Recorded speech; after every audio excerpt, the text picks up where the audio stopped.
Agora a gente vai falar, nós vamos ler prestando atenção no que a gente está dizendo. Nós só lemos. Eu disse que a gente ia interagir. Vamos novamente ler o tema atentando, trazendo, absorvendo o que a gente está falando e trazendo a nossa responsabilidade aquilo que a gente está dizendo. Porque a mensagem vai trabalhar isso, ok? Vamos lá? Como Jesus, dá um tempinho que tem uma vírgula, né? Como Jesus no andar. Você prestou atenção agora no que você leu? Como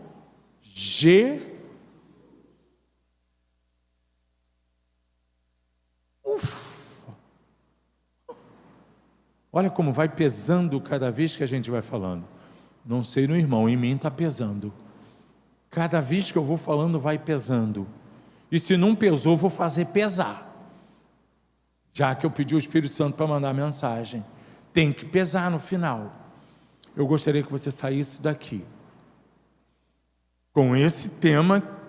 Se é da igreja, eu não sei quem escolheu, nem me importa. Para mim, todos vocês escolheram esse tema. Porque vocês são a igreja que me convidaram para pregar aqui hoje.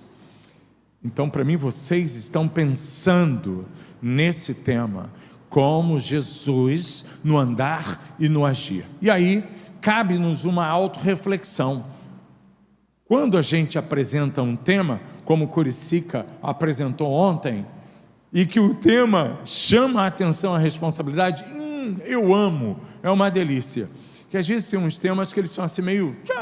no foco do não sei de quê, a igreja no foco do não sei que lá, a igreja esperando, prosperando, não sei que lá. Então você fica às vezes perdido, porque você é obrigado a trazer o foco a uma condução bíblica, teologicamente falando. Mas quando o texto fala, quando o tema fala, vamos dizer como todo mundo é, chupeta no mel, porque o próprio tema já nos chama a responsabilidade. E o tema que os irmãos escolheram é um tema de muita responsabilidade, já que nós nos denominamos cristãos. O tema está corretíssimo, não tem nada de errado. Mas vamos pensar então na divisa de 1 João, né? Primeira carta do apóstolo João. Quem projeta pode colocar para mim, por favor? Às vezes a forma com que eu vou ler aqui está diferente do que os irmãos têm aí. Capítulo 2, versículo 6. E eu vou pedir ao irmão que não coloque no 6 não, vai lá no 1, para que nós possamos entender, propriamente dito, o que o apóstolo está querendo nos referendar dentro do contexto. Os irmãos estão me trazendo o texto.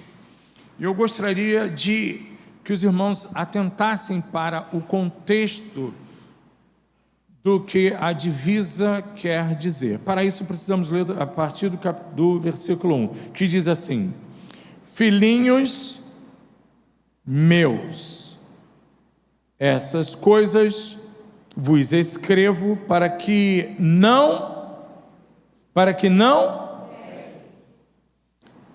se todavia alguém pecar, temos na minha advogado, junto ao Pai, Jesus Cristo, o justo. Versículo 2, os irmãos, e ele, quem é ele? Jesus, ele é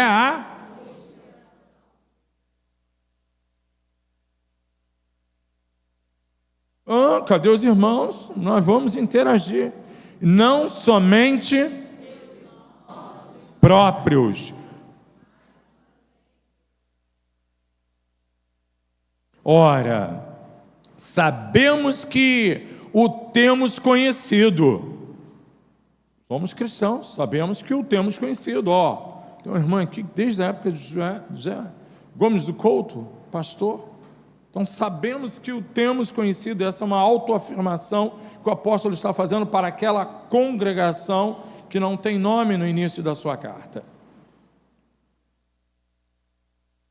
Por isso, se guardamos os seus mandamentos, por isso se guardamos os seus mandamentos.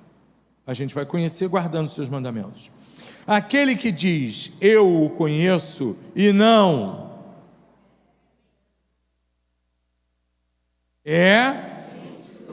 e nele não está, aquele que anda por aí dizendo, eu sou cristão, eu faço, eu aconteço, mas não tem prestado atenção no que a palavra nos fala nesses últimos tempos.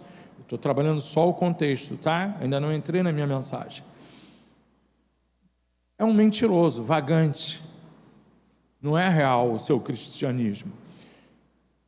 E eu espero que ninguém se ofenda com isso, porque eu acredito que não haja isso aqui. E não está falando a verdade. Aquele, entretanto, que guarda a sua... Então a verdade é a palavra. Aquele que guarda a sua... Bota lá, meu irmão, por favor. É o 5, querido. Aquele que diz, eu o conheço, mas não obedece... 2:5. Mas se alguém obedece a sua... Nele, verdadeiramente, desta forma, o erro foi todo o tempo meu, que estou lendo pela minha tradução e vocês com outra ali. Tá bom, ok. 6. Os irmãos.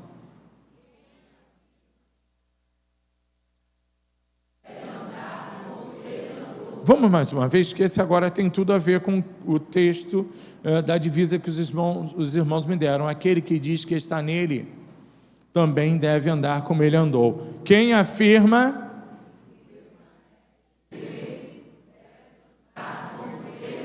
Ponto. Acabou. Só isso. Então, aqui você começa a entender um pouco do que o apóstolo João está tentando conversar com a sua congregação lá. Assim alguns estudiosos afirmam, uma vez que ele não diz que é a igreja, então coloca lá uma congregação que João estaria cuidando. E depois dessa, que eu consigo falar com vocês sobre o contexto, eu queria chamar a atenção dos irmãos para o que os irmãos trouxeram como responsabilidade, mostrando qual é a visão de João, falando com aquele povo judaico, né? Ainda não cristão totalmente, mas falando com aquele povo que está começando a querer entender o que é o cristianismo, diferente da gente. Nós já entendemos porque nós temos esse compêndio, com 66 livros prontos. Então, quando a gente lê esse texto, fica bem mais prático para a gente tentar entender qualquer coisa que está aqui. Mas João está lidando com um povo que tem uma outra situação diferenciada. Primeiro, ele está lidando com um judeu que acreditava, que cria, que tinha como doutrina apenas a Torá. Então, como você vai falar para Jesus, vai falar de Jesus, para um povo que tem dúvida, apesar de conhecer a Bíblia, porque era a sua constituição, é a constituição do povo judeu, à época, eles tinham que conhecer, não interessa do menorzinho, do mais paupérrimo, do menos com cultura, lembra? A mulher dizendo lá no poço, és tu o Messias, aquele que havia de vir? E todo mundo sabe que essa mulher era a mulher samaritana, aquela mulher que era rejeitada, um povo rejeitado. Então, se esse povo que nem estava com judeus sabia, eles tinham que ter conhecimento da Torá e dos profetas. Então, mesmo que você não conhecesse, mesmo que você não tivesse oportunidade, né, de estar dentro da sinagoga, você precisava conhecer a Torá. João está agora tentando explicar para esses irmãos que estão se convertendo ao cristianismo aos pouquinhos, mas ao mesmo tempo está sendo implantado o cristianismo. Então é muito mais difícil do que você falar para uma pessoa hoje que já conhece Jesus há 2000 anos, 2026 anos. É muito mais difícil. Então, meus irmãos, como Jesus no andar e no agir. Esses irmãos estão ensinando para a gente como Jesus no andar e no agir. Ensinando de que maneira? Ensinando de que forma prática eu devo viver 2026 anos depois. Como deve ser a igreja 2026 anos depois? O que é que nós perdemos? O que está acontecendo? Qual o problema da igreja? Fácil da gente responder. E quando eu digo fácil, não estou dizendo fácil no sentido da palavra facilidade. Estou dizendo fácil porque está muito claro e evidente nos nossos meios o que estamos fazendo, deixando de fazer. Eu agradeço a palavra do pastor Augusto Miranda, quando nos apresenta, dizendo, esse irmão é um irmão que trabalha, então ele facilita a vida do pregador, porque uma coisa chata é o pregador vir aqui falar de uma coisa que ele não está acostumado a fazer. É horrível o pregador subir num púlpito e trazer, eu analiso dessa forma, e falar de algo que ele não está acostumado a vivenciar. Vir dar instrução para os irmãos sem ter nenhuma base estrutural para ficar dando essa instrução. E eu não estou falando de instrução teológica, porque disso nós estamos cheios. Temos muitos doutos, e eu tenho muita gente aí que é muito melhor de subir no púlpito para falar para vocês do que eu mesmo estar aqui. E eu não vim aqui hoje, me perdoem os irmãos, trazer uma mensagem que deixasse os irmãos mais felizes, porque completaram 67 anos, talvez saiam daqui cabisbaixos e bem pensativos, porque essa de fato tem sido a minha intenção nesses últimos anos. A minha intenção tem sido chamar a atenção dos crentes do século 21. Eu tenho encontrado não só pastores, como pessoas que estão pensativas, um pouco perdidas em relação ao que está acontecendo com o povo de Deus, o que está acontecendo com o Evangelho. E olha, nós estamos num ótimo país chamado Brasil, ótimo no sentido liberdade religiosa. Somos 80 milhões, algumas estatísticas dizem. Mas segundo o missionário que esteve lá na nossa igreja o mês passado, já que nós estamos em campanha de missões mundiais, ele disse que, pasmem, a Junta de Missões tem um levantamento de que 95% dos crentes no Brasil não ganharam uma alma para Jesus nesses últimos 5 anos. Você já parou para pensar nisso? Faça a sua autorreflexão e veja se essa estatística é real ou se ela é furada. 95% dos crentes não ganharam uma alma para Jesus. Eu não duvido dele, não. Não estou duvidando dele. E ele ainda me disse que é uma estatística da Junta de Missões, então fico mais seguro em poder falar. A outra estatística que ele trouxe é que 90% dos crentes não fazem uso habitual de leitura da Bíblia. Também não duvido dele. Me tranquilizei. Pastor, mas como o senhor tem essa liberdade? Tenho, irmãos, porque quando você anda, você começa a entender o que está acontecendo. Você vê que são verdades, com uma redundância, verdades verdadeiras, que não são alegorias. Isso é motivo de preocupação. O senhor vem aqui para falar aniversário, vem me trazer estatísticas de decadência, estatísticas negativas? Sim. Eu preciso que você acorde e repense. 67 anos. Eu preciso que você se lembre dos primórdios dessa igreja. E eu venho dessa geração de primórdios. Então eu sei o quanto Taquara já fez aqui. O pastor Miranda não me conhece. Ele me conhece agora por causa de Caçapava. Mas eu conheço ele um tampão. Eu era bem mais jovem, já andava aqui. Quando vocês estavam aqui trazendo Matos Nascimento, eu vim aqui pela primeira vez jovem, ver Matos Nascimento aqui. Talvez alguns não estavam nem por aqui. Quantos viram Matos Nascimento aqui? Quantos? Pouca gente.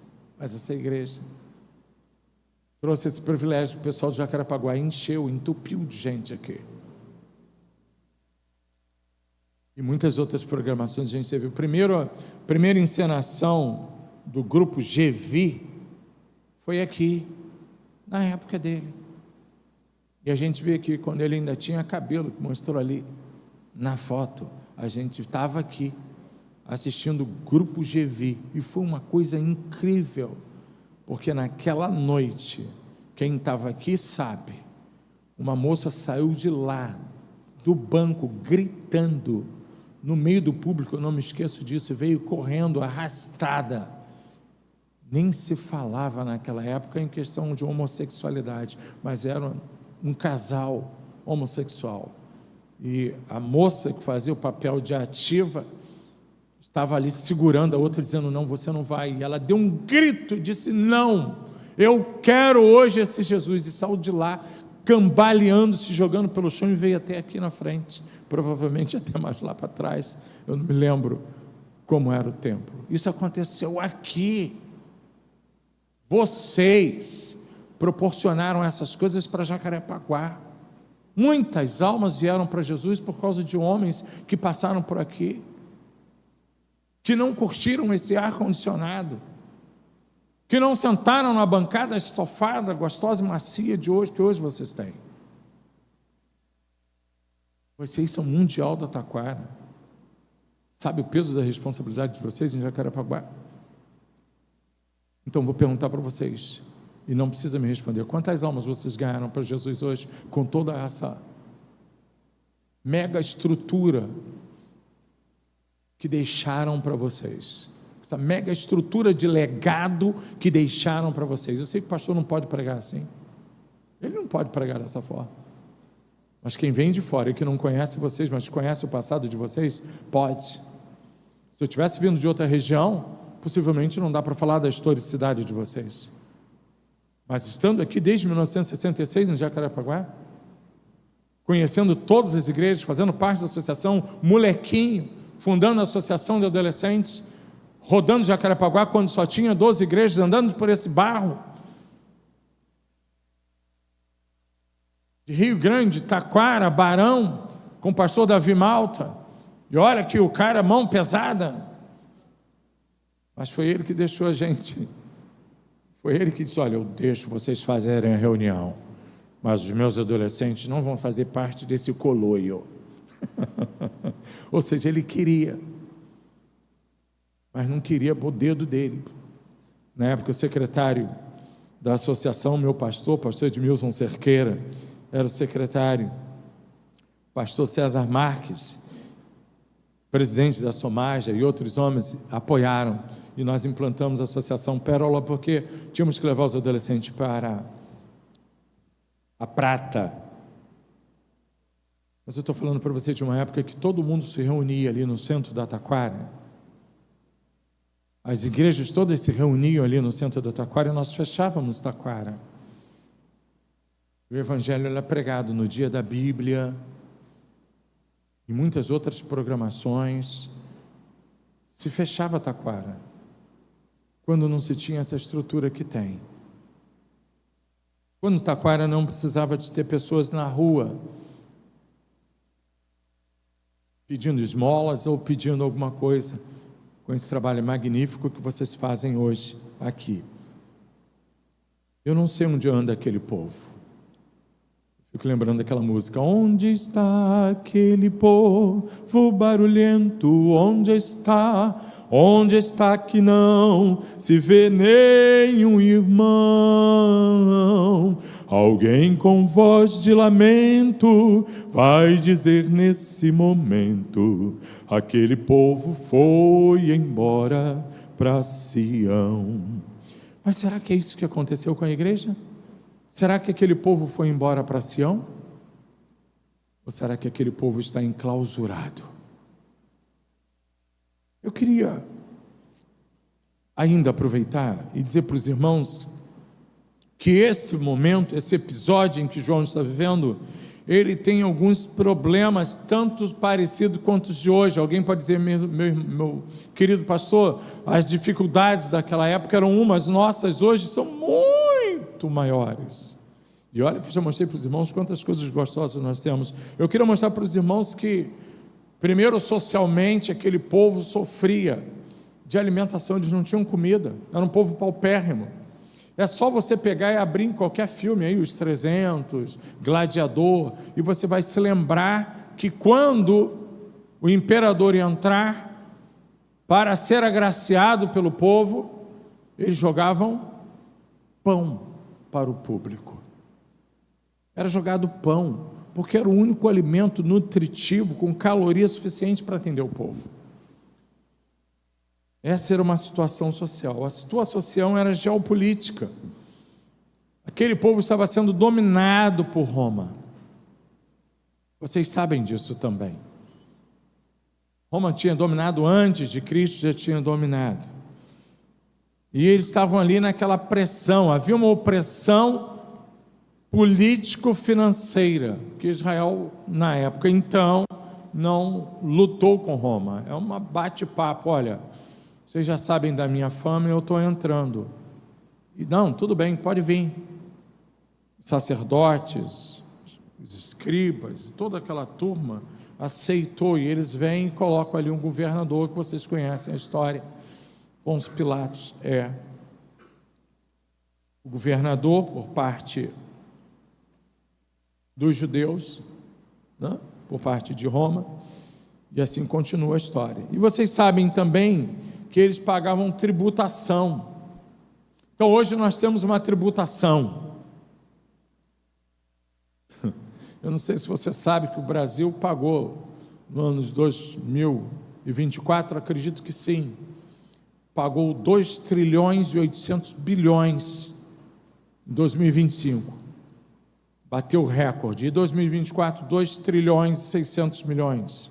Então a gente tem uma Roma também aqui, que é o nosso governo, né? Que nos tributa, e pagamos impostos também. Então só mudam os milênios, porque a circunstância financeira, que eu estou tratando agora, né? Eu falei da geopolítica, domínio romano, a situação financeira é a mesma, nós também somos tributados. Então só mudaram os tempos. Agora eu quero te mostrar uma coisa, depois de fazer essa análise de situação, eu quero te mostrar o que havia de diferente naquele pessoal, porque diferente da gente, eles tinham um outro comportamento dentro dessa situação toda. O comportamento para quem está implantando o cristianismo era totalmente diferente. Abra aí, bota para mim, se você veio com Bíblia, abra em Atos dos Apóstolos, vamos ler o livro que conta a história da igreja, e vamos ver como viviam esses irmãos. Eu quero rapidamente pegar alguns capítulos para que você possa fazer uma análise e entender como aquele povo entendia o que era como Jesus no andar e no agir. Qual era a compreensão deles? Vamos fazer um contraposto e ver se a maneira que eles pensavam, através do que eles deixam como legado para a gente, se é a mesma maneira que pensamos hoje. E somos cristãos, e a nossa base é essa, para sermos cristãos. Então não podemos perder como referência a Bíblia, que nós dissemos a nossa profissão de fé, que é o nosso livro de regra. Quem se lembra? A Bíblia é o nosso livro, é a palavra de Deus, é o nosso livro de... Quem falou aí pode falar mais alto, por favor? Isso aí mesmo, tá certo. É o nosso livro de regra, conduta ou fé e prática. Isso é a Bíblia. Regra, fé, eu creio, e prática, eu vivo, eu pratico o que está aqui. Mas será que é isso que nós temos vivido no século 21? E quando alguém prega assim, vira um escândalo. Por isso que eu disse para vocês que é complexo. Quando alguém vai falar sobre isso, é complexo, mas é isso que eu entendo que nesses dias nós precisamos falar. É isso que eu acredito que jovens líderes que passaram por esse período de um evangelho nato, carismático, sendo implantado sem nenhuma condição de tecnologia, que nós não tínhamos tecnologia, o que a gente tinha era um tremendão, uma caixa tremendão, uma guitarra, um jovem com violão, com um microfone ruim, saindo fanho, e muitas das vezes fazendo aquela barulhada quando entrava na frente da caixa. Era o que nós tínhamos para sair, para levar o evangelho num trabalho de ar livre.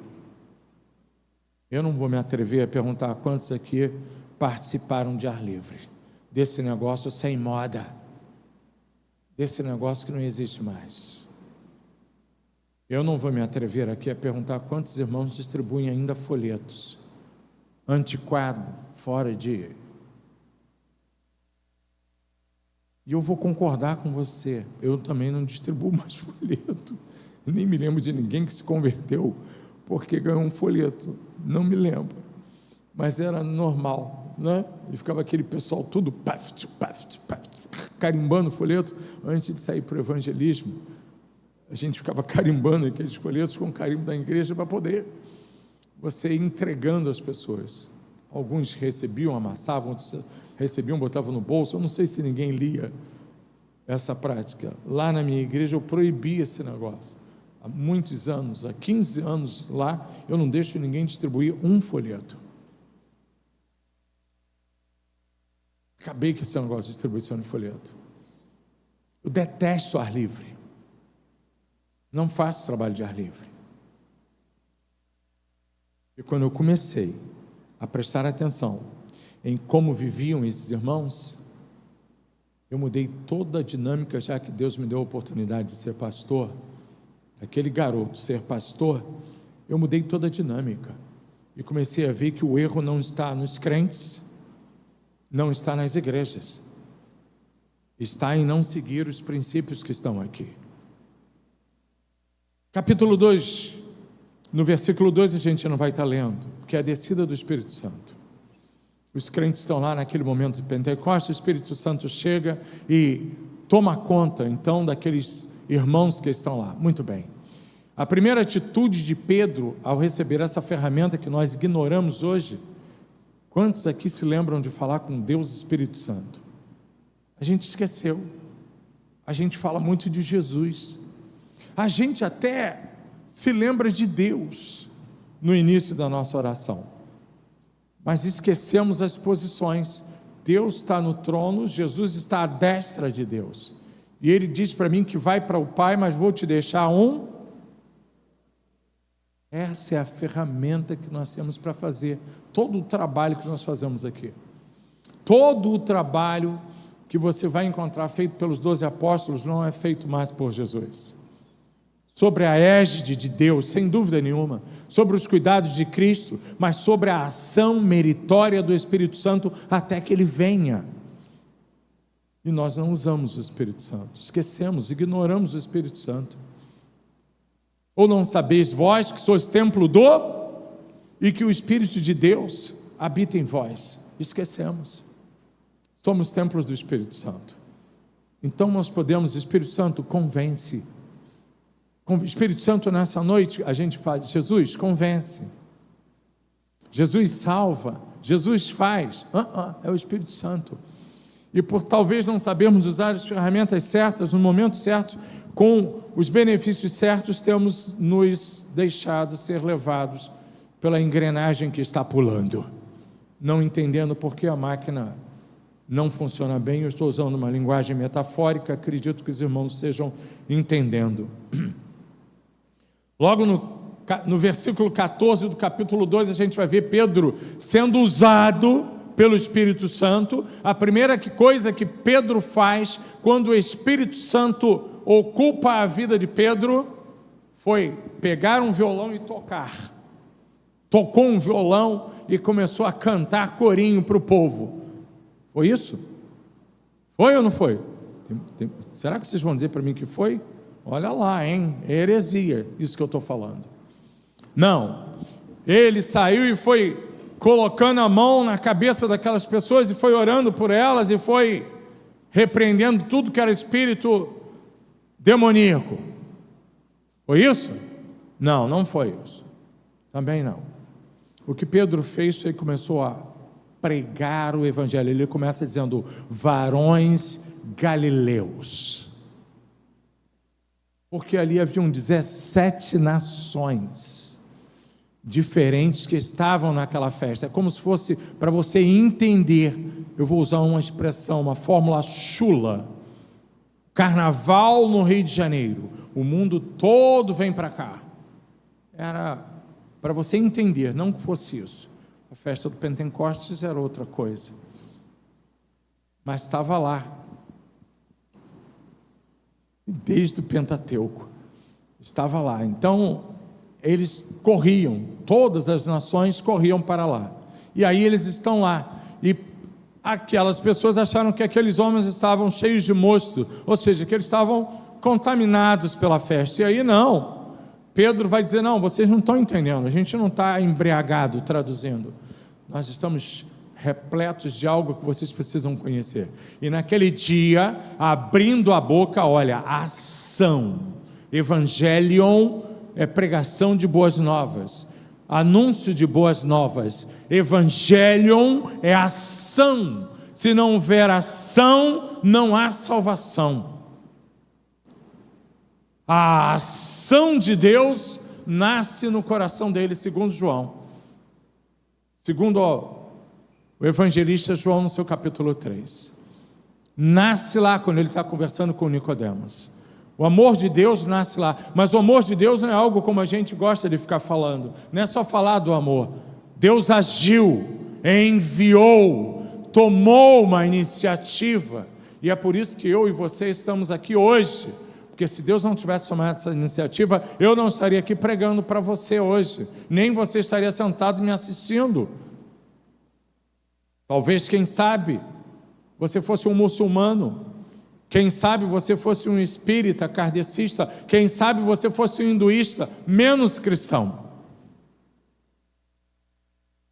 Por isso que no seu versículo 12 do capítulo 1, ele vai dizer: mas a todos quanto o receberam, deu-lhes o poder de se tornarem, a saber, dos que confiaram, ou dos que confiam no nome de Jesus. Por isso você está aqui, porque você confiou no nome de Jesus, você entendeu a palavra, e a coisa mais bonita é que você é mais do que feliz, você é bem-aventurado, porque bem-aventurado aqueles que não viram, mas creram. Nós cremos sem ver, mas aquele homem está tendo um trabalho magnífico, de ensinar a uma congregação algo que eles duvidavam, porque eles eram ainda judaizantes. A preocupação deles era realmente que o Messias ainda viria. Como falar para alguém, se é difícil falar para alguém que o Messias já veio e está na iminência de voltar, imagina falar para alguém que ainda está acreditando que o Messias ainda viria, que conhece o livro do profeta messiânico Isaías, que conhece Jeremias. Imagina acreditar que o profeta vem, se ainda hoje eles pensam dessa forma. Quando você chega no capítulo 2, no versículo de 42 a 47, você vai encontrar como viviam os convertidos. E ali eu faço questão de que a gente leia, capítulo 2, versículos 42 a 47 de Atos dos Apóstolos. Eu gostaria que você visse como viviam aquela gente, ou seja, os crentes daquela época, os cristãos daquela época, os nossos irmãos em Cristo, os congregados, os de igreja daquela época, como eles viviam. E o texto vai dizer assim: eles se dedicavam ao quê? ao ensino dos apóstolos, ou seja, eles estavam lá na escola dominical. Uma outra coisa que era normal a eles, e a comunhão. Mas tem uma terceira etapa, partir, ou seja, a ação social entre eles mesmos. O irmão que está doente, a gente ouviu aqui na oração do pastor, o irmão que está passando uma dificuldade, o irmão que não está vindo, o irmão que não está, onde está esse irmão? O que está acontecendo com ele? Não era só vir ao culto, era eu ir atrás do meu irmão, afinal de contas ele é meu irmão em Cristo. E tinha uma coisa que é muito complexa para hoje, mas eles também tinham com eles e as 4 ações, movimento, ação que gerenciava aquela igreja. Isso só no primeiro versículo. 43. Em cada alma havia, o que havia? Temor. E por causa desse temor, que é o princípio da sabedoria, o texto ainda vai dizer que muitas maravilhas e sinais eram por quem? A diretoria, os diáconos, a liderança, os irmãos, estavam todos na mesma coinonia, todos envolvidos. Aquele negócio era bom. Então, por isso, eles entenderam uma coisa que a gente pensa que não existe mais. Eles começaram a ver sinais, prodígios serem feitos. E isso o tempo todo o livro faz questão. Lucas faz questão, nesse relato, de ficar contando que eles fazem isso. Mas vamos continuar? 44. Todos os que creram estavam unidos, na minha versão, juntos, e tinham tudo em comum. Você já parou para analisar, meu irmão, o que é ter tudo em comum numa igreja? Hoje é difícil a gente entender isso. O que é ter tudo em comum numa igreja? É complexo, porque hoje nós não temos mais tudo em comum. Hoje tudo é incomum, e a gente tem que trabalhar muito para que se torne comum. Mas está aqui, a fórmula. 45. Vendiam as suas e distribuindo.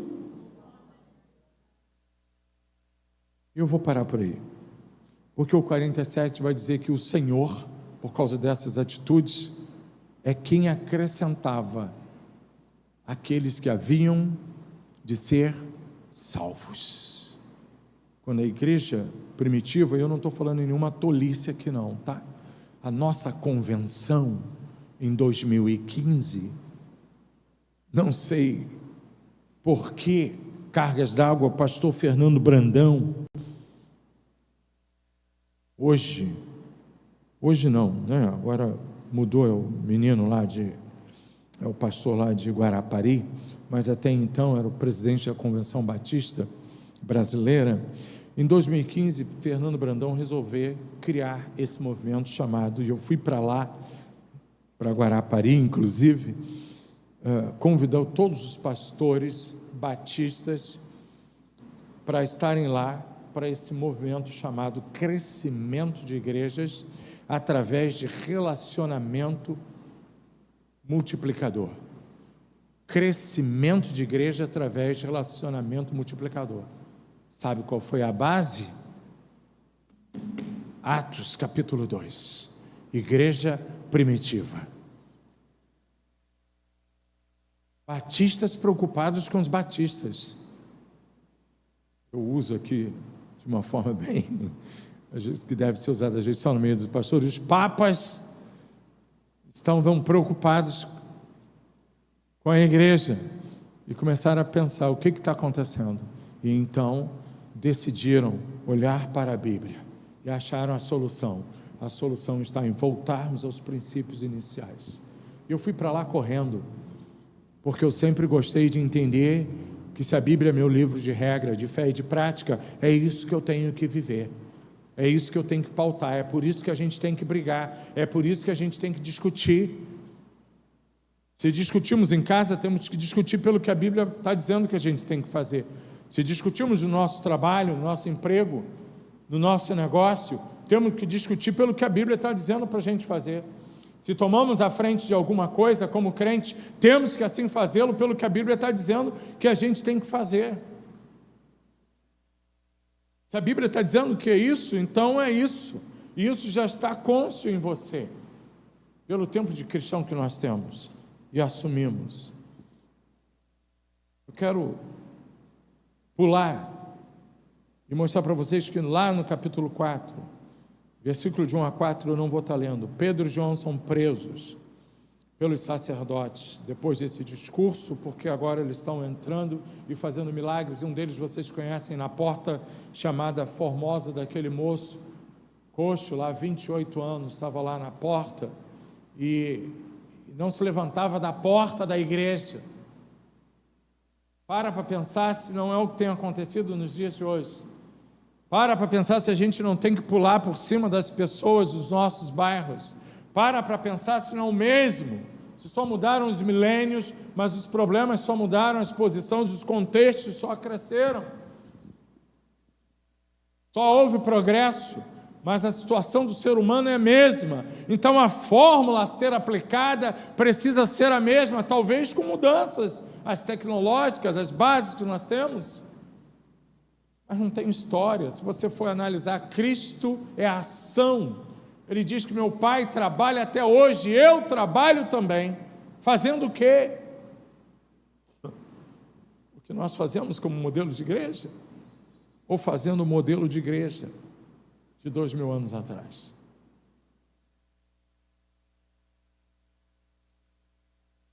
Como Jesus no andar e no agir, eles estão sendo presos, porque estão incomodando, estão importunando, estão curando, estão doutrinando, está crescendo uma massa gigantesca em tão pouco tempo. Começa com 3.000 num único discurso de um homem, daqui a pouco você ouve falar em 5.000, daqui a pouco em 10.000, 30.000, e daqui a pouco fala-se em milhares, sem nenhuma atratividade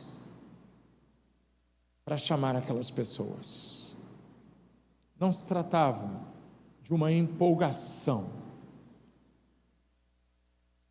não se tratava de uma mudança litúrgica que pudesse mexer com o psicológico, com o emocional. Não se tratava disso. Se tratava única e exclusivamente de falar de Jesus. E você vai ver que na hora daqueles apóstolos se defenderem, quando são levados ao Sinédrio, o STF da época deles, falar diante das maiores autoridades, eles vão dizer para eles: vocês mataram a Jesus a quem nós pregamos. Não recuavam, não se escondiam, não se enclausuravam. Tinha que ter vontade, tinha que ter determinação, tinha que ter presença, tinha que ter afinco, tinha que não ter medo para fazer isso, tinha que ter fé, o firme fundamento, como diz Hebreus, do que se espera, mas que não se vê. E olha que a esperança deles era iminente, por isso que eles vendiam tudo que tinham. Não pensa que vendiam tudo porque eram bonzinhos.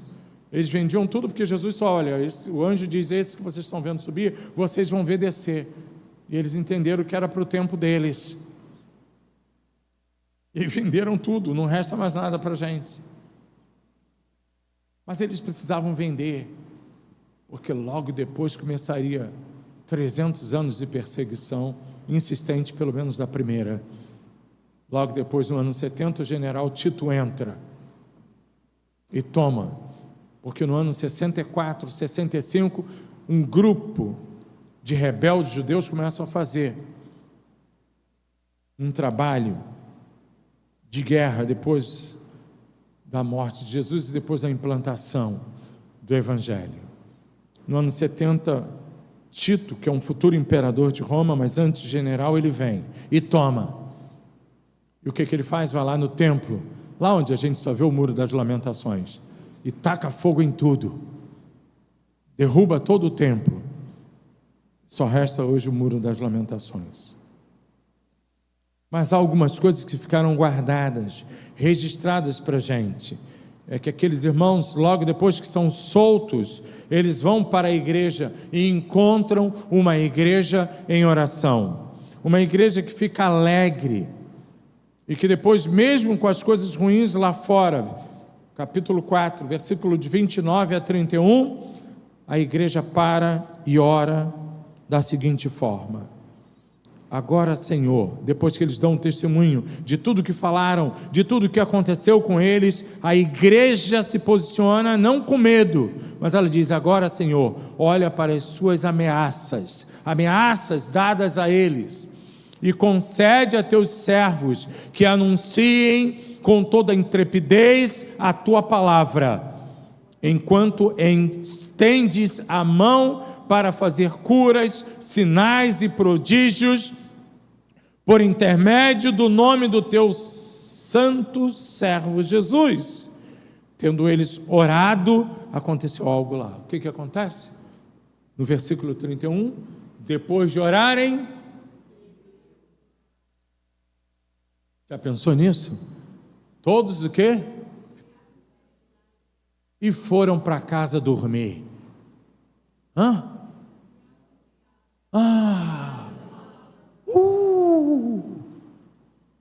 Perseguição, prisão. Vamos correr, vamos nos esconder, vamos nos trancar. Está perigoso, está complicado, não pode mais sair à noite, não pode mais, não pode. E cada vez mais a igreja está sendo exprimida, compactada, porque a igreja agora tem medo. Mas olha como vivia a igreja que andava como Jesus e agia como Jesus. Olha o que acontecia. Oravam, tremeu o local e anunciavam corajosamente a palavra de Deus, motivo pelo qual eu e você fomos trazidos para o Evangelho. Não há outro motivo, ainda que você queira pensar em função do que a tradição nos remeteu. Logo depois do capítulo 5, os irmãos vão ver a instituição dos apóstolos, dos diáconos. E vocês vão ver agora o primeiro mártir, Estevão, primeiro a ser morto. O diácono Estevão, um homem que logo no versículo 1 do capítulo 6,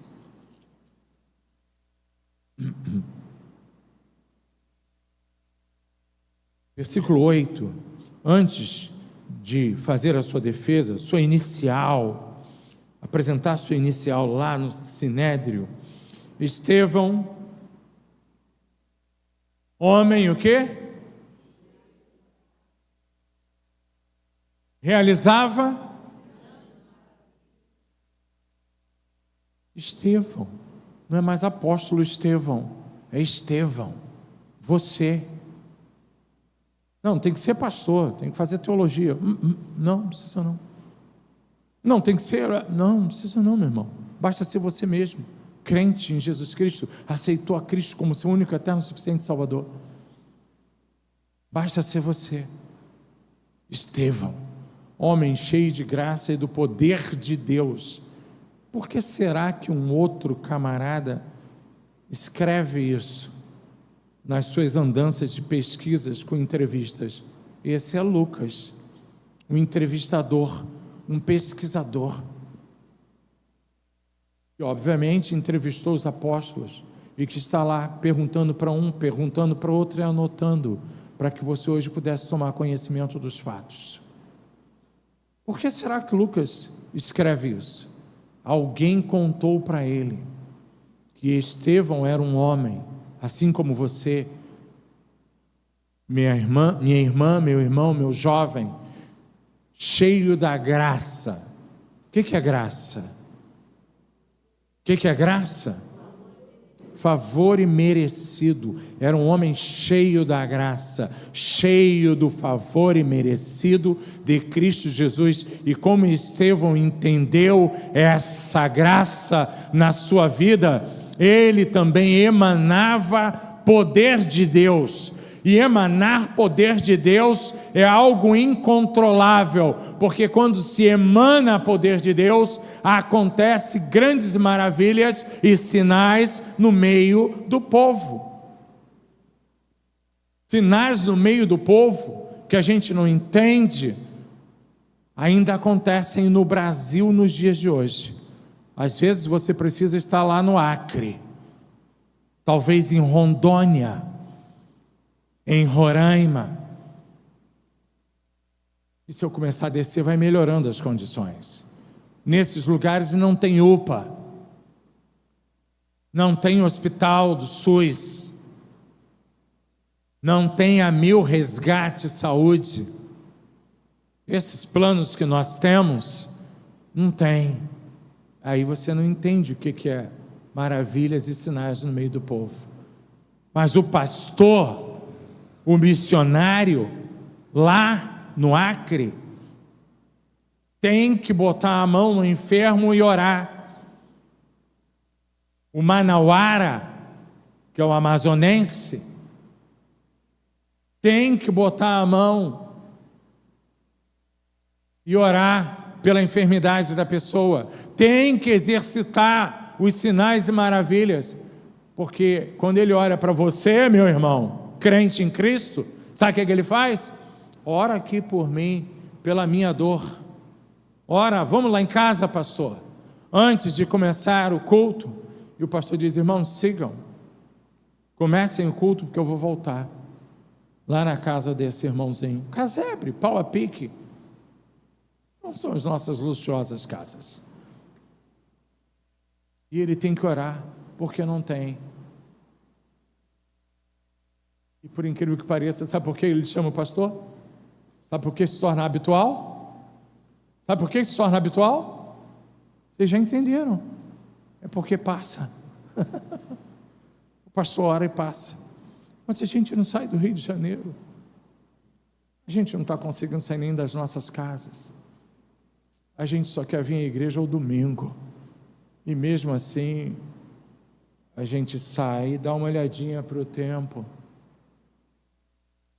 para ver se é conveniente ou não. E se os horóscopos, e olha que João estava lutando, inclusive como na sua congregação, sobre essa condição gnóstica.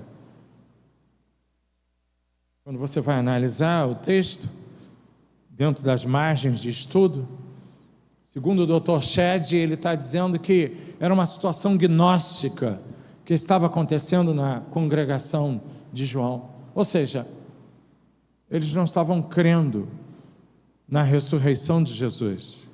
Mas hoje nós vivemos algumas situações gnósticas, do gnosticismo também, dentro das nossas igrejas.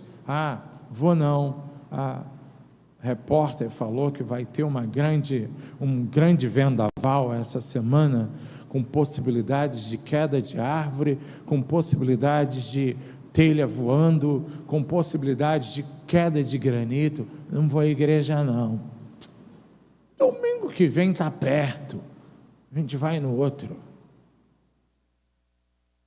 Escola de manhã, escola bíblica dominical. Jesus, mas eu trabalhei a semana inteira. Trabalhei a semana toda, estou muito quebrado, estou cansado. Eu estou te contando o que eu ouço lá na comunidade. Você não veio à igreja, meu irmão? Pastor, trabalhei a semana toda. É mesmo, meu irmão? É mesmo? Lá eu faço o seguinte: vamos orar a Deus para tirar o teu trabalho.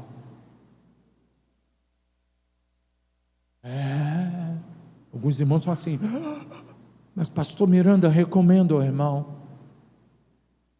O irmão vai começar a ver uma diferença na igreja. Mudou lá em Floresta, porque alguns chegavam dizendo: pastor, o senhor orou, eu perdi o trabalho. Eu falei: caramba, eu não sabia que tinha tanta fé assim. Pastor, eu perdi o trabalho. Então, irmão, agora vem a escola dominical, você está mais descansado, porque Deus deu. Deus é bíblico. Maldito seja o nome do Senhor. Não fica com medo não, irmão, fala o que a Bíblia diz. Quem fala isso é Jó. Jó, bendito seja o nome do Senhor. Por que bendito seja? Porque se está atrapalhando a tua comunhão com o Senhor, nesses 67 anos, meu irmão, acorda. Romanos capítulo 8, de 31 a 39, Paulo vai dizer que nada, no versículo 39, poderá, que está nosso Senhor. Por que tanta coisa gnóstica separa você do amor de Deus que está em Cristo Jesus? É porque nós, pastores, não estamos orando devidamente. Porque Deus te deu saúde. Acho que será que você se lembra disso? Lá em Floresta, eu estou trabalhando os atributos de Deus, que é matéria de teologia. A gente que vai para seminário teológico vai aprender, porque vai ser arguído sobre como funcionam os atributos de Deus. Comunicáveis, incomunicáveis, por que comunicáveis, por que não são comunicáveis? E eu comecei a pensar, imagino que o povo não esteja entendendo por que ele é cristão, por que ele é crente. Não tem bastado Jesus dizer, eu vim para cumprir a vontade daquele que me enviou. Jesus veio para cumprir a vontade do Pai, ele diz. E ele vai orar lá, ele vai pedir, Pai, puxa vida, se possível for, passa de mim. Contudo, então Jesus está sempre mostrando que ele, a quem nós dizemos que somos cristãos, está sujeito à vontade do Pai, de Deus. Mas nós estamos sujeitos à vontade de quem? Quando dizemos que somos cristãos? Às vezes a nossa própria vontade, aos nossos próprios estímulos, aquilo que entendemos que é o mais necessário, aquilo que é o ideal para o dia de hoje, é aquilo que estamos subjugados. Quem tem sido o teu Deus nesses dias, nesse século? Onde está o teu coração, ali está o teu tesouro. Olha onde está o coração desses irmãos, olha onde está o tesouro deles. Por isso é fácil. Estou dizendo fácil, os irmãos estão dizendo num duplo sentido, porque não é fácil. Paulo dizer, combati o bom combate, acabei minha carreira e guardei a minha. Você pode dizer isso hoje? Você crente de 67 anos, você pode dizer isso hoje? Crente de 50 anos, você irmão crente nessa igreja há 40 anos, 30 anos, 20 anos, 10 anos, 5 anos, 1 ano, você pode dizer que está combatendo um bom combate? Quantas almas você ganhou para Jesus esse ano? Jesus fez a parte dele. O que você tem feito? Qual a razão de você vir aqui celebrar a Cristo? O que te motiva a entrar nessa igreja? O cenário?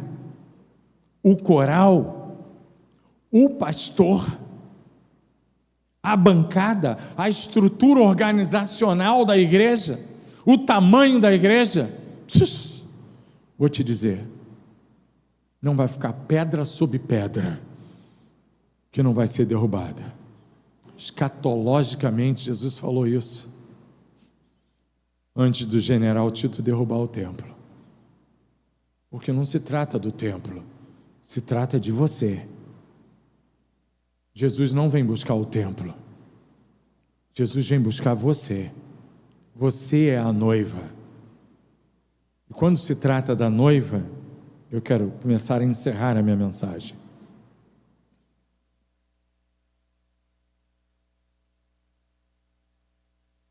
Gostaria que você prestasse bem atenção em Mateus capítulo 25, 31, e a gente vai caminhar.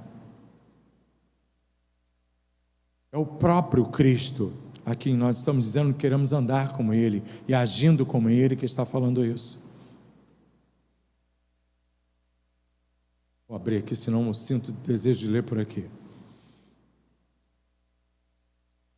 Quando o Filho do Homem vier na sua glória, com todos os anjos, ele se assentará no seu 32.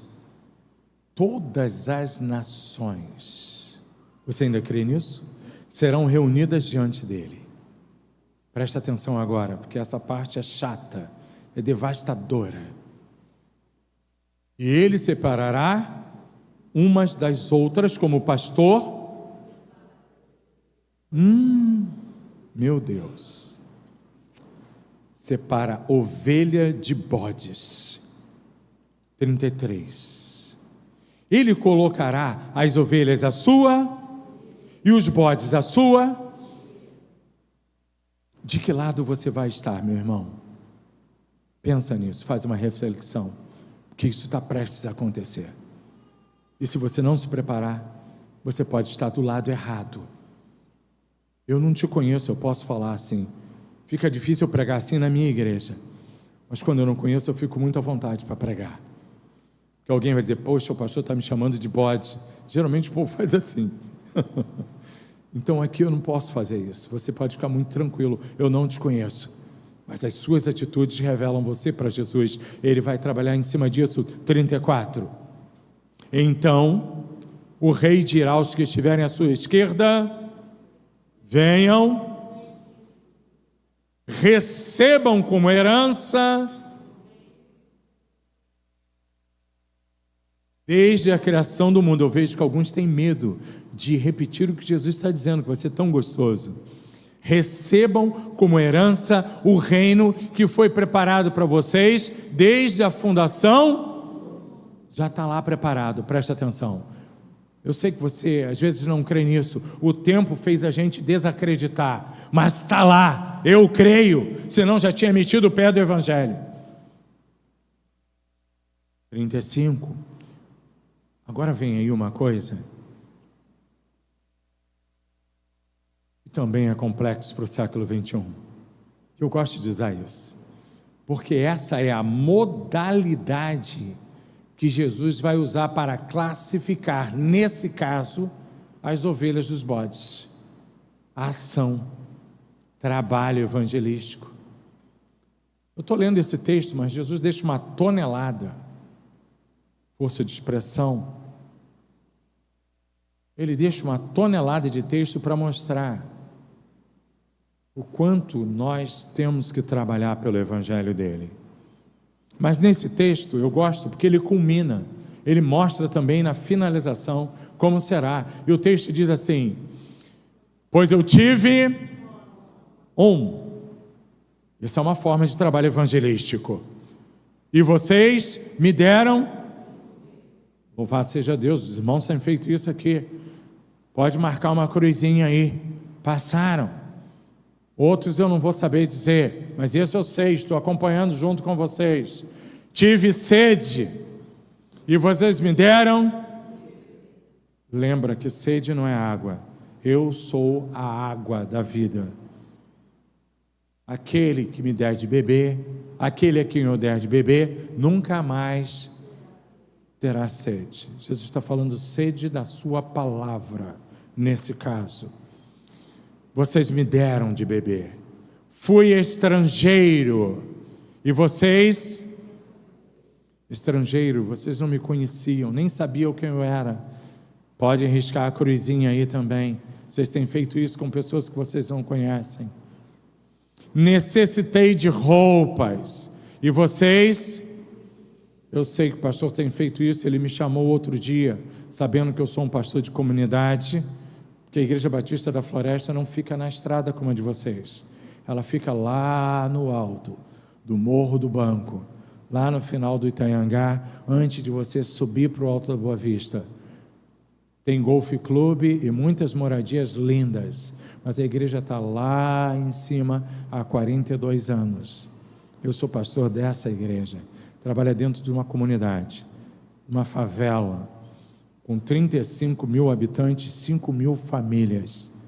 O pastor de comunidade tem que oferecer isso que vocês oferecem, e muito, muito, muito mais. mesmo sem grana, mesmo sem dinheiro, porque uma igreja pobre não tem dinheiro. Vocês me vestiram, estive enfermo, e vocês... Isso aqui é a visita nos hospitais, que a gente não faz mais. Antigamente, crente visitava o hospital, Cardoso Fontes, Santa Maria, por aí afora. Em Jacarepaguá, aqui na Colônia, que era o Hospital de Doentes Mentais, e ali na Curicica o pessoal tinha sempre um capelão, alguém de igreja estava ali cuidando daqueles irmãos, que é a parte de pulmão, né? Estive enfermo e vocês cuidaram de mim. Estive preso e vocês me visitaram. Também os cristãos visitavam presídios. Eu já visitei muito presídio. E era comum fazer visita aos presídios. Mas preste atenção. Jesus está ensinando a gente que tipo de trabalho evangelístico eu, crente em Cristo, posso fazer. Por isso que eu gosto de usar esse exemplo dentre muitos outros. E então os justos, as ovelhas separadas à direita, responderão: Senhor, quando te vimos com fome e te demos de comer, ou como com sede te demos de beber, e assim sucessivamente, por causa do tempo. Eu gosto de ler, mas sucessivamente. Eles vão perguntando insistentemente: quando? Quando? Sabe por quê? Sabe por quê? Porque Jesus não estava presente. Porque se ao invés do pastor Robson, Jesus chegasse aqui hoje com uma mega vestimenta, subindo aqui, flutuando, vocês correriam, se ajoelhariam, pediriam perdão dos pecados, falariam muitas coisas: Senhor, é isso que o povo está dizendo lá. Quando foi que nós te vimos assim? Hoje nós não estamos vendo Jesus, mas sabe o que ele está dizendo? O que ele vai responder? Quando vocês fizeram a um desses, essa gente que vocês recebem de manhã,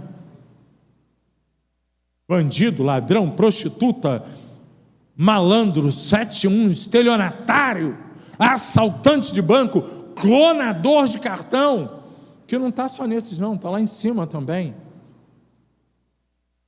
Sabe de que Jesus chama essa gente? Vocês querem ler ou eu posso dizer?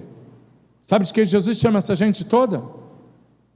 Ordinários, safados, canalhas, merecem morrer. Não é isso que Jesus fala? Isso é a gente que fala, né?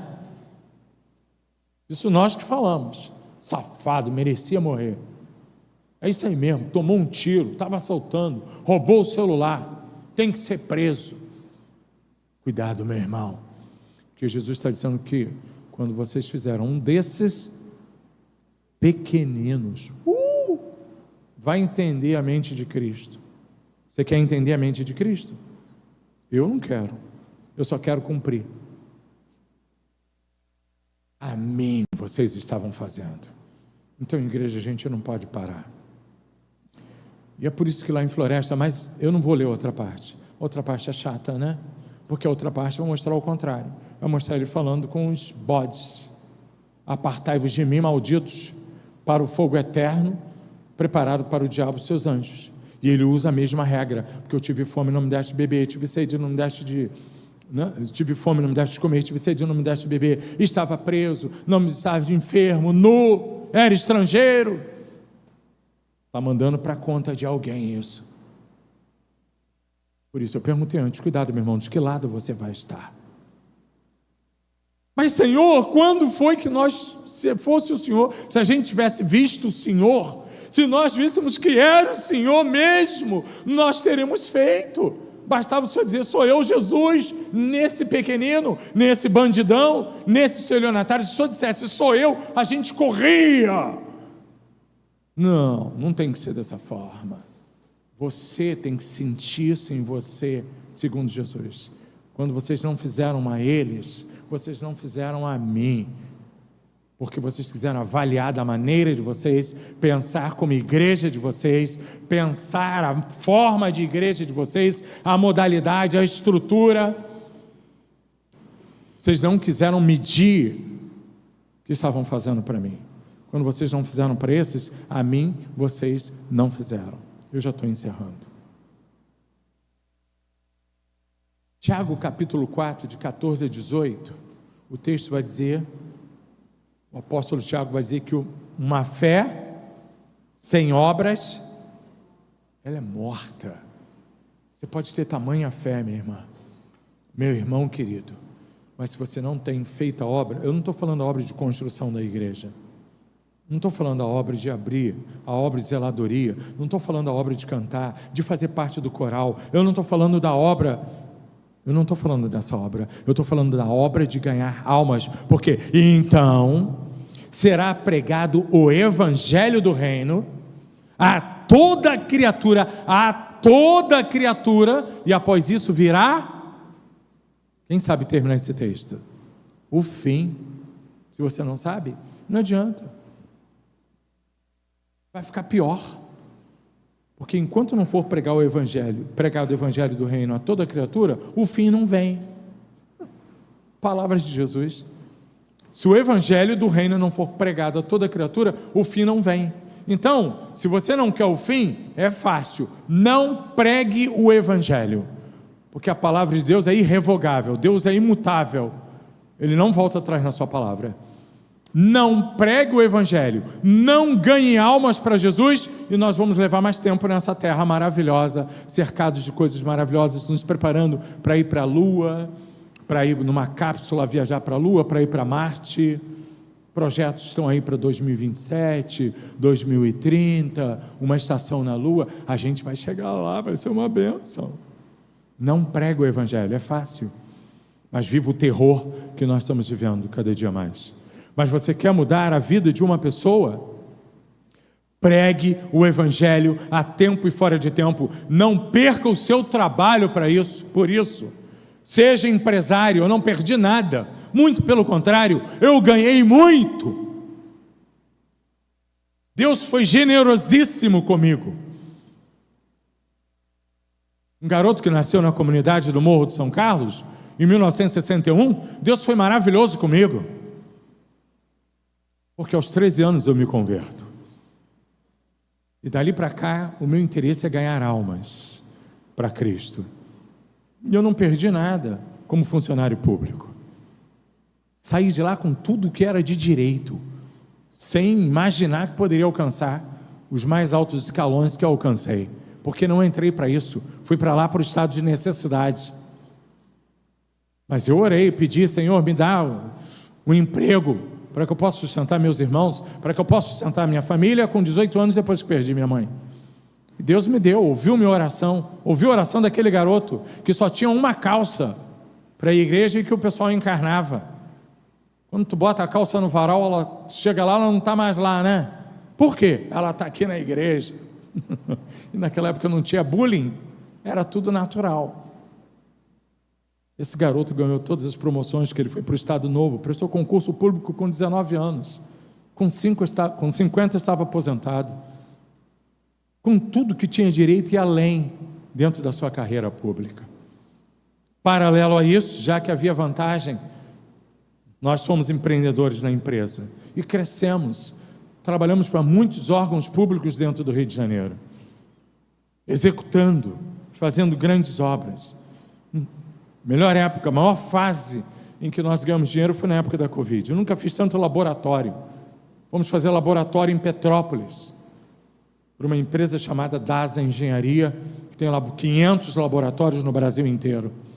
E eu fui representante, nossa empresa ganhou a representação no Rio de Janeiro. Sabe onde eu estava? Enfiado na floresta, no meio da vagabundagem. Sabe aonde eu vou? Sou convidado para ir com a minha igreja, hoje sim, estruturada para esse trabalho, porque eles eram também batistões, hoje eles são batistas. A gente vai para o Jacarezinho, pregar no meio do funk, no baile funk, com 2.000 pessoas. Houve dias de eu perguntar: Senhor, o que eu estou fazendo aqui? Totem de caixas de som. Não sei quem já foi um baile funk, quem conhece por fazer trabalho missionário, ou quem conhece porque já foi da comunidade. Eu não me importo com isso, importante que você não está lá, mas eu me importo quando você vai lá, quando Deus tirou você de lá e você não volta para aquela situação pregressa, para fazer agora a obra que Deus tem para você fazer. E alguns daqueles bandidos ficam chateados quando vêm os crentes, e aí eles botam um proibidão, e eu ficava triste, meia-noite, 1h da manhã, e quantas vezes eu falei assim, o que eu estou fazendo aqui? Eu não tenho que mais estar nisso, eu não preciso disso. E o garotinho com raiva botava o proibidão e segurava, até que aparecia alguém e dizia, rapaz, olha os irmãos aí, rapaz, por que você já não liberou o som para os irmãos? Porque a ordem, prestem bem atenção, para de ter medo de bandido, apresente-se como cristão. Bandido tem medo de crente, tem terror para crente. Eu sei que pregam, não pastor, mas eu sei que a sociedade prega para você o inverso. Isso é o diabo dizendo para você que aquela turma vai te assaltar, que vai te roubar, que vai... Mentira! Cola comigo, eu vou te mostrar que é mentira. Quando você diz assim, sou servo do Senhor e quero fazer uma oração por você, minha irmã, experimenta, testa. Tu vai mudar essa taquara, tu vai mudar essa Jacarepaguá, tu vai mudar o teu bairro. A gente corre para casa e tranca com medo da bala perdida por causa dos tiros. Eu sei, eu também sou humano, eu também tenho medo. Esses irmãos também tinham medos, mas a intrepidez por causa do Espírito Santo impelia eles, fazia com que eles faziam, eles superavam e começavam a ficar alegres e vendo uma natureza diferente. Foi isso que eu fiz com Floresta 11 anos atrás, quando eles disseram, pastor, não vem. Eu tinha assumido em 2011, eles disseram, pastor, em janeiro, entro de férias, disseram, não vem, porque o tráfico tomou o morro. Pergunte aos seus colegas o que você tem que fazer. Eu vou perguntar aos meus colegas, eles vão dizer o que é normal. Preserve sua vida, preserve sua família. Há 15 anos atrás subimos o morro e a igreja estava toda fechada, com medo, aterrorizada, porque a comunidade de Floresta não está acostumada com o tráfico, porque o tráfico nem se dá bem lá, porque é uma comunidade que não é criada como cidade de Deus, que já vem com a ideia do tráfico, local que a gente trabalha muito também. E aí aqueles irmãos começam a mudar o seu pensamento. Olha, eu não vim aqui só para abrir as portas da igreja, eu vim aqui dizer para vocês que nós vamos partir para cima deles. E começamos com a biqueira que botaram em frente à porta da igreja. Chamei o gerente e perguntei para ele, que negócio é esse? Que vem cá, meu filho, vem cá, vem cá. Vocês acham que a gente é povo de Deus? Vocês gostam da gente pregando e orando para vocês? Não, pastor, sem dúvida. O que está acontecendo? Alguém veio e fez alguma coisa aqui, pastor? Pode falar que a gente vai... Não fizeram nada não. Aqui, ó, o muro da igreja está todo pichado. Eles picharam tudo, mas eu fui brigar pelo templo, pelo muro da igreja. Está todo pichado. Nós pintamos, estava tão bonitinho. Que negócio é esse? Pastor, eles vão apagar. Eu estou dizendo que era diferente para a igreja, né?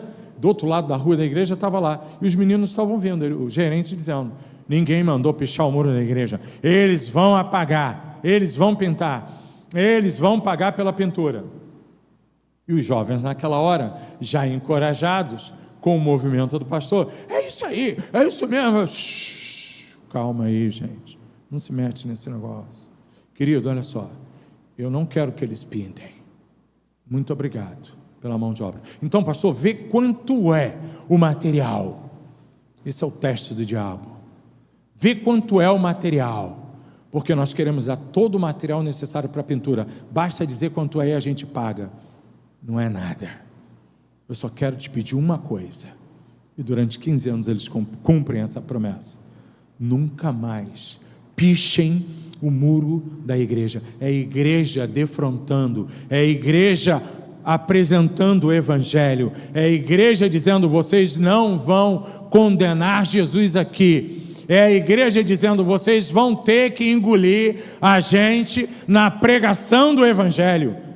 Pastor Miranda me chama por isso, porque agora chega o resultado de que esse pastor conhece um lugar e que ele está fazendo, mobilizado, com o mesmo instinto, com o mesmo propósito, de ir atrás desses infelizes, que Jesus chama de pequeninos, e que você precisa considerar assim também.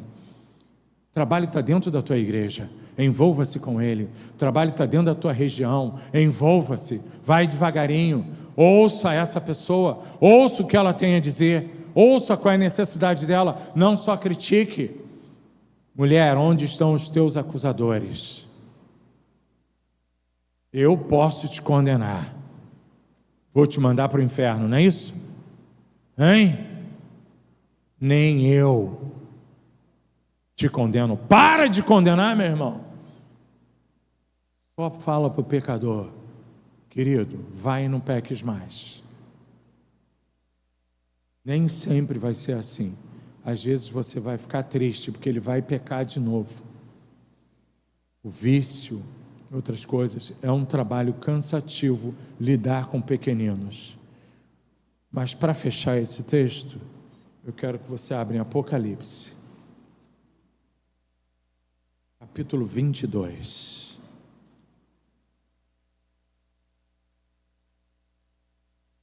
Para fechar essa mensagem, Apocalipse capítulo 22.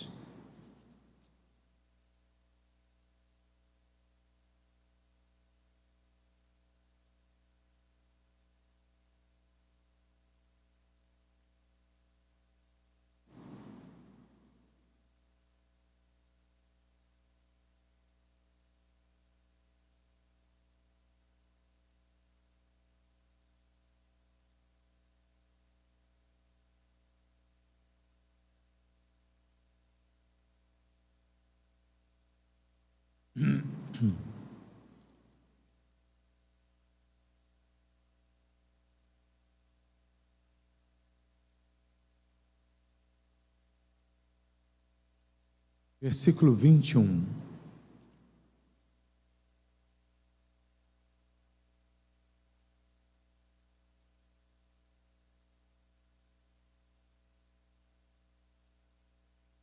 Eu não estou achando o texto que eu quero. Só por isso que eu estou aqui segurando um pouquinho.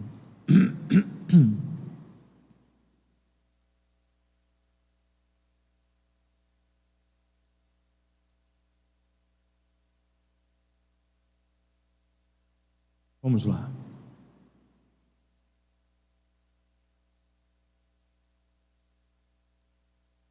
Achei. Só insistir um pouquinho. 22, versículos 6 e 7. O anjo me disse: essas palavras são? Essas palavras são? Então é para você acreditar. É João falando no seu último livro.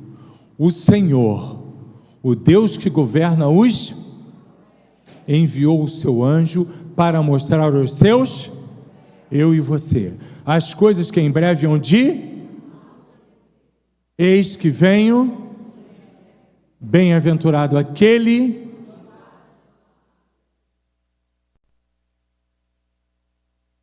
feliz será aquele que guardar as profecias desse livro. E se você continuar, tem uma porção de outras promessas maravilhosas. Fechei a Bíblia, tá?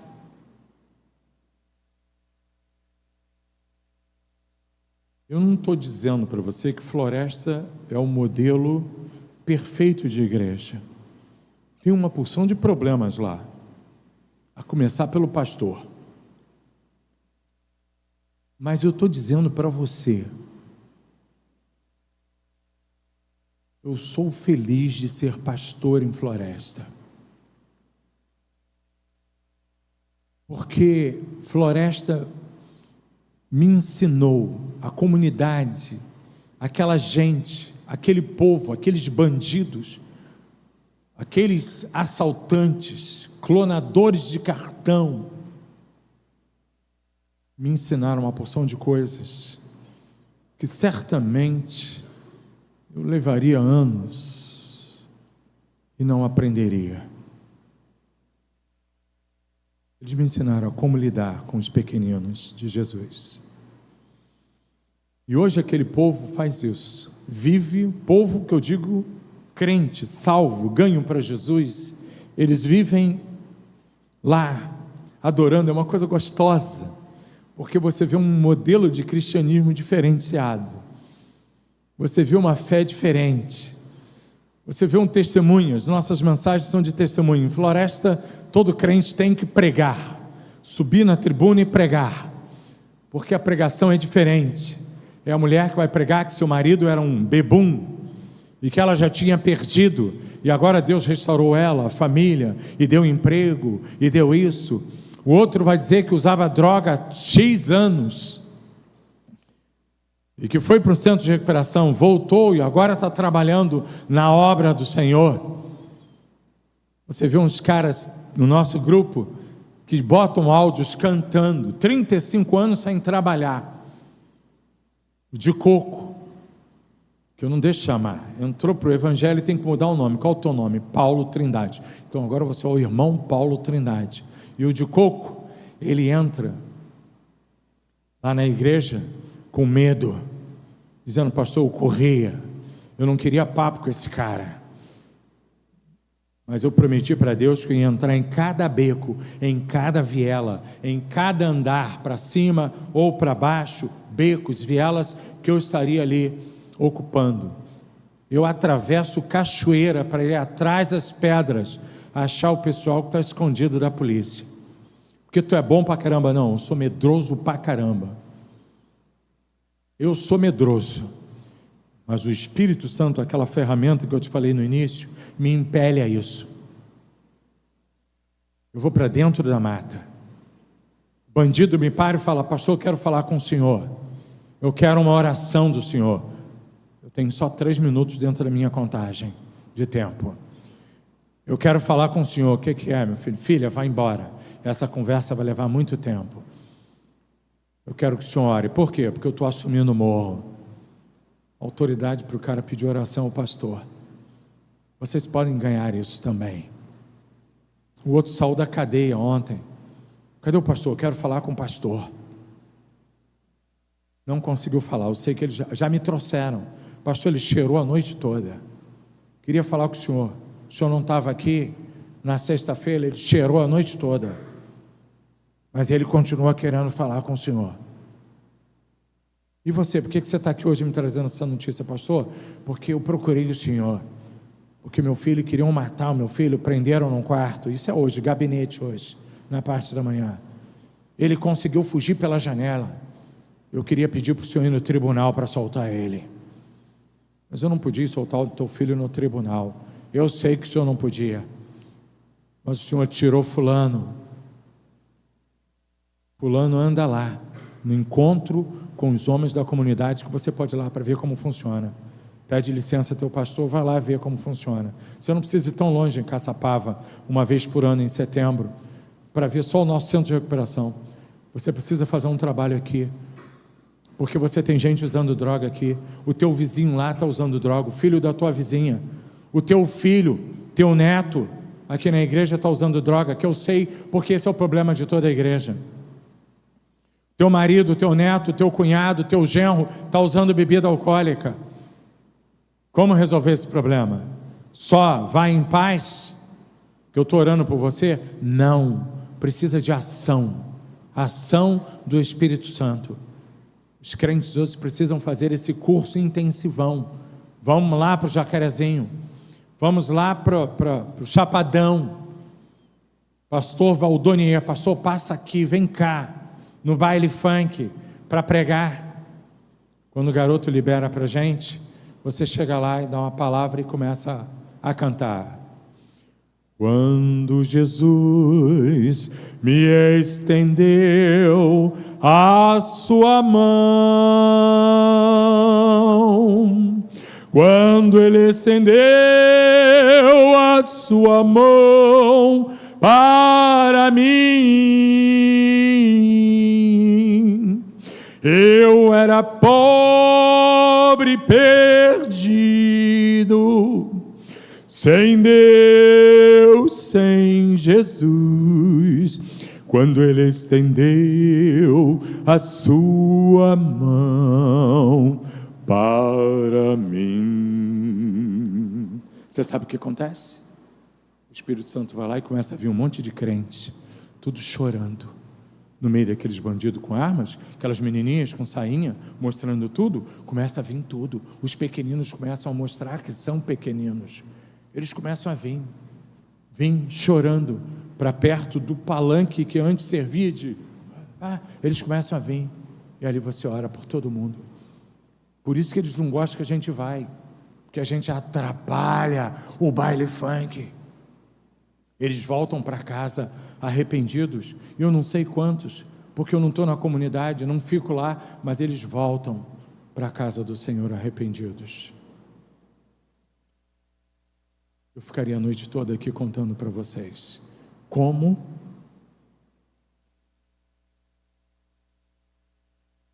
bota o tema, meu irmão. Como Jesus no andar e no agir. Eu ficaria a noite toda contando para vocês como funciona no século 21 esse tema, traduzindo pelo passado daquilo que os nossos primórdios viveram. Amém?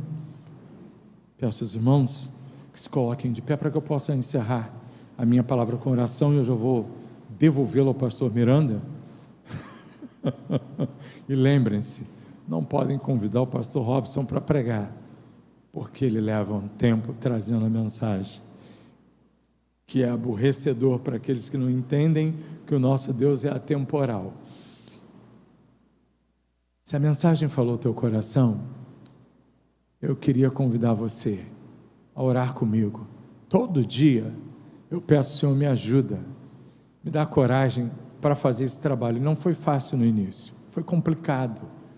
Um dia eu estava na posição que você se encontra, também no banco, preso,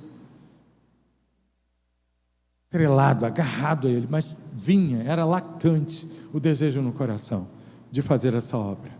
Pastor, isso é para o senhor, né? Não, isso é para qualquer um que entende o Evangelho de Cristo e quer. Então, se você entendeu isso, eu queria só que você levantasse a mão, para que eu possa orar por você. Pastor, eu entendi essa mensagem, e nessa noite ela falou profundamente no meu coração. Eu tenho o desejo, sim, de que o Espírito Santo me convença a ser esse crente. Se você já faz isso, é óbvio, não há necessidade. Mas se você entende que o Espírito Santo de Deus falou para você, é comigo, é para mim, não fica com vergonha, não fique endurecido. Levante a sua mão, e eu daqui vou orar por você. Mas todo mundo vai me ver. Aquele me confessar diante dos homens, eu também o confessarei diante do Pai que está nos céus. Alguém? Se não, eu vou estar orando. Que Deus abençoe a tua vida. Pastor, por favor, vamos orar juntos.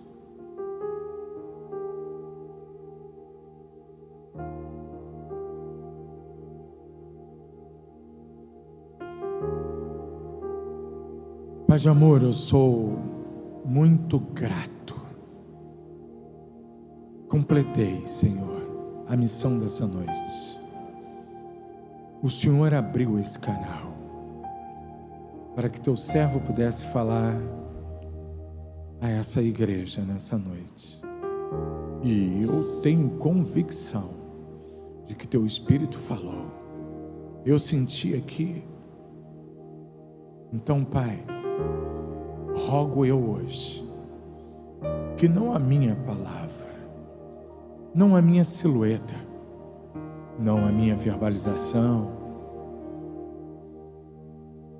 não as minhas vogais explanadas nesse microfone venham influenciar o teu povo, mas que a tua palavra, que é viva, que é eficaz, que é mais cortante do que uma espada de 2 gumes, que vai aonde eu não posso ir, falando: Senhor, eu peço, pela compaixão de Deus, oferecendo nessa noite o meu corpo, em sacrifício vivo, santo e agradável ao Senhor, na forma de culto racional, que o Senhor seja profíncuo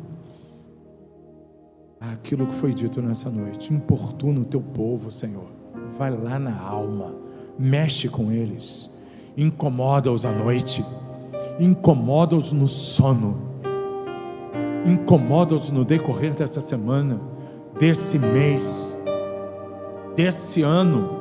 Eu não os conheço, mas o Senhor daí está dizendo: é para você, é para você, é para você, é para você, é com você que eu estou falando contigo, é com você mesmo. Então, Senhor, continua falando, porque teu servo sai daqui e repousa com tranquilidade nessa noite. Obrigado, Senhor, pelos irmãos que por aqui passaram, pastores, grandes mulheres de Deus, grandes homens de Deus, grandes mulheres de oração que sentaram nesses bancos quietinhas, grandes diáconos, meu Senhor, que protegeram como oficiais da igreja esse púlpito, protegeram, meu Senhor, a tua mesa, protegeram esses pastores que passaram por aqui, protegeram as obras sociais.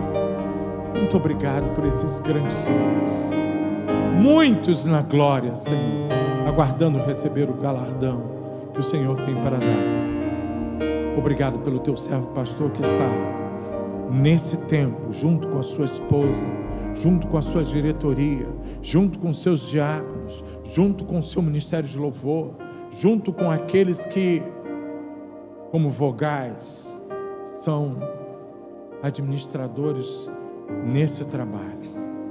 Ser com esses que estão chegando, permita que eles possam dar continuidade a esse trabalho, até que o Senhor venha. Leva em paz o teu servo, e permita-nos, ainda que cansados, como eu tenho dito para o Senhor, trabalho em floresta, mas permita-nos ter o descanso e o repouso do Senhor, para que possamos continuar fazendo a tua obra, enquanto o Senhor entender que precisamos assim fazê-la. Obrigado por tudo, é a minha palavra, em nome de Cristo Jesus, amém. Quero pedir aos irmãos que me perdoem por ser tão insistente, me perdoem, em nome de Cristo Jesus. Toda a honra, toda a glória seja dada e elevada ao Senhor. Grande abraço, aguardo vocês em Floresta.